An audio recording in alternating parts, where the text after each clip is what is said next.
odayaashiin isku qurxiya naftiin isku qurxiya حتى صاحبتين اسكو قرحيا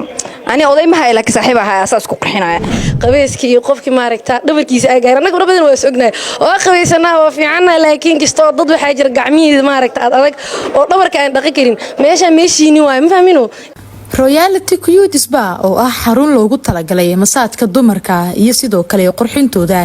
ayna ka howlgalayaan haween ajnabi ah oo khibrad sare u leh arimahan ayaa laga furay magaalada Muqdisho gaar ahaan ka soo horjeedka Hotel Maka Al Mukarrama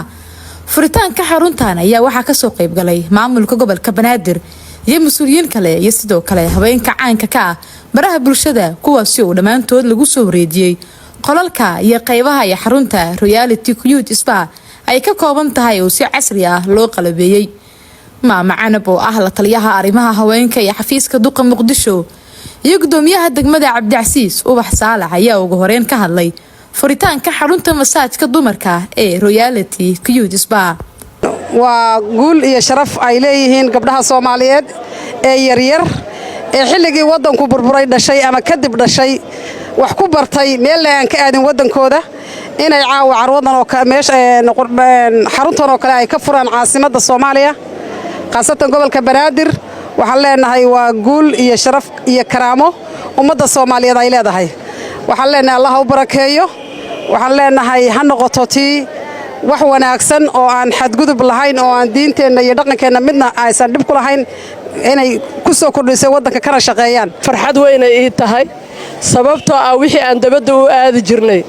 in caawa wadanka gudihiisa laga fuliyo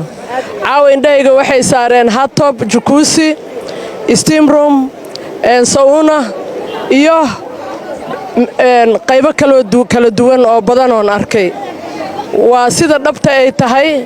waa sida internationalka looga shaqeeyo waa iyadii oo dhameystiran waxaan aad ugu faraxsanahay aniga wadanka anoo aad u yaraan ka tagay 14 jir ah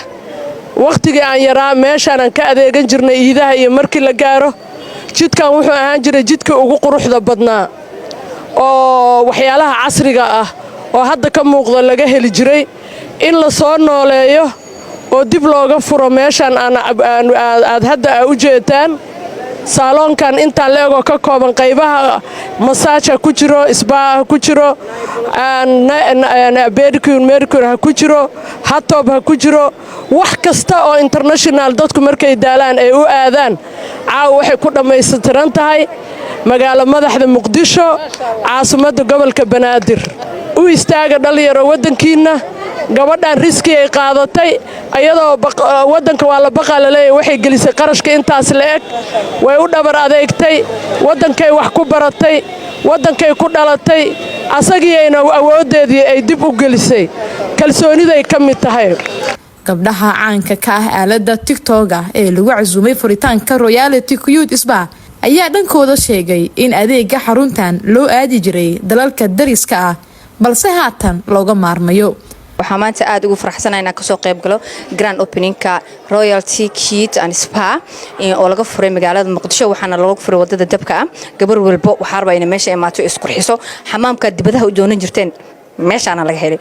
dabcan wiilasha ma ogi laakiin aniga gabdhaha afayeenkooda ahay ma fahanteen soo marka gabdha imaada waxa ka heleysaan massage jacuzzi xamaam facial makeup timihi wax kasta oo dhameystiran waa ka heleysaan soo marka waxaad leeyahay gabdho isqurxiya odayaashiin isku qurxiya naftiin isku qurxiya حتى صاحبتين اسكو قرحيا أنا أضيع معها لك صاحبها أساس قرحينا waxaa aad iyo aad ugu faraxsanahay in loo furay Royalty Cute Spa magaalada Muqdisho adeegyo badan oo dalka dibadiisa aad jirnay oo Muqdisho noogu furay soo dhawaada salon aan laga sheekay karnaa waliga salonkan camal Muqdisho ma ku arkin waayay daraan dar qurux luqluqyo aad iyo aad way shafiyaan magoonta la ogyahay soo dhawaada meel walba dadka joogtaan waxaan aad ugu faraxsanahay inaan joogo xarig jarka Royalty Cute Spa taasoo ah meel ay gabar furatay gabdhaha waxa dhila business ka aad ugu soo biiro oo idinku dhiirigelinayna then waxa meeshan iskugu jirtaa meel salon dhameystiran waaye waxay kala salonada magaalada Muqdisho ka furan dheer tahay inay magaalada noo keentay wixii magaalada ka baxsanaa oo dalka dibadiisa u aadi jirnay yani dumarkeena haday ahaan lahayn cute spa